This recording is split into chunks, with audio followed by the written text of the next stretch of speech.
Assalamualaikum warahmatullahi wabarakatuh. Alhamdulillah, Alhamdulillahirabbil alamin. Segala puji bagi Allah Subhanahu wa taala yang telah memberikan kita nikmat dan kesempatan bertemu di bulan suci Ramadan. Salawat dan salam semoga tercurah kepada Nabi Muhammad SAW. Jemaah yang dirahmati Allah Subhanahu wa taala, marilah kita senantiasa meningkatkan ketakwaan kita.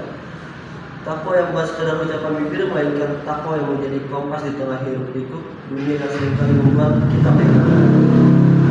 Sidang jemaah yang berbahagia, jika kita renungkan hidup yang kita jalani, hari ini seringkali terasa seperti putaran roda yang tak berhenti. Kita bangun di pagi hari, bergegas menuju kemacetan, bergelut dengan tumpukan pekerjaan, lalu pulang dalam keadaan raga yang remuk redam. Esok hari hal yang sama terulang kembali, lusanya pun demikian. Terus menerus berpuluh-puluh kali hingga mungkin kita sampai pada titik jenuh yang luar biasa. Fenomena ini adalah realita yang kita hadapi. Kita terjebak dalam angka-angka, target pekerjaan, cicilan yang harus dibayar, hingga ekspektasi orang lain yang harus dipenuhi.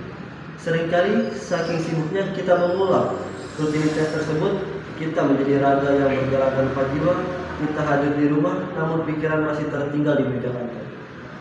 Kita berdiri di atas sejadah, namun hati masih sibuk menghitung urusan dunia. Jamaah yang dimuliakan Allah, di dunia nyata kita melihat banyak orang yang tampak hebat di luar, namun rapuh di dalam. Ada seseorang kepala keluarga yang bekerja banting tulang dari fajar hingga petang, melakukan pengulangan demi membahagiakan orang tercinta. Namun tragisnya, karena terlalu lelah mengejar dunia, dia kehilangan waktu untuk sekedar berbincang dan memberikan kasih sayang yang tulus. Ia memberikan materi tanpa kehilangan kehadiran. Inilah bahayanya jika hidup hanya berisi pengulangan tanpa makna. Kita akan merasa lelah yang hampa. Hadirin yang berbahagia, Islam memberikan kita penawar. Mengapa kita diperintahkan bertasbih, bertahmid dan bertakbir sebanyak 33 kali setelah sholat? Angka 33 itu bukanlah sekedar hitungan matematis. Itu adalah sebuah jeda, sebuah instruksi bagi jiwa untuk berhenti sejenak dari kegilaan dunia. Ketika lisan mengucap subhanallah 33 kali, itu adalah momentum untuk menyadari bahwa di balik rutinitas yang membosankan ada keagungan Allah yang mengatur segalanya. Ketika alhamdulillah terucap 33 kali, itu adalah pengingat bahwa lelahnya bekerja adalah nikmat, kita masih diberi kekuatan. Dan ketika Allahu Akbar menutupnya, kita disadarkan bahwa masalah dan tuntutan hidup yang menghimpit itu kecil di hadapan Allah yang Maha Besar.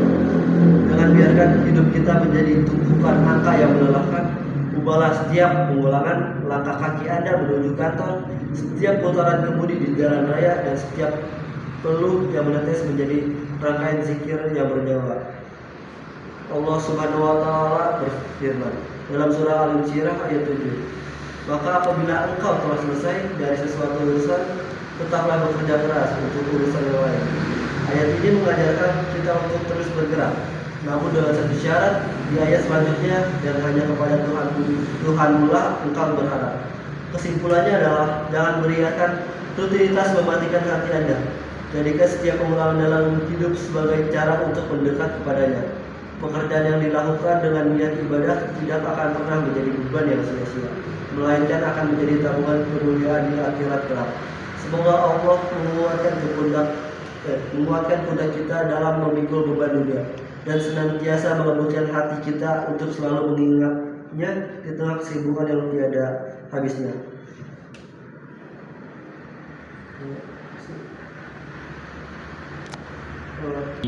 Jangan sampai kesibukan Anda semua berubah dalam diri kita. Semoga Allah menerima amal ibadah kita dan menjadikan kita hamba-hamba yang bertakwa. Wassalamualaikum warahmatullahi wabarakatuh.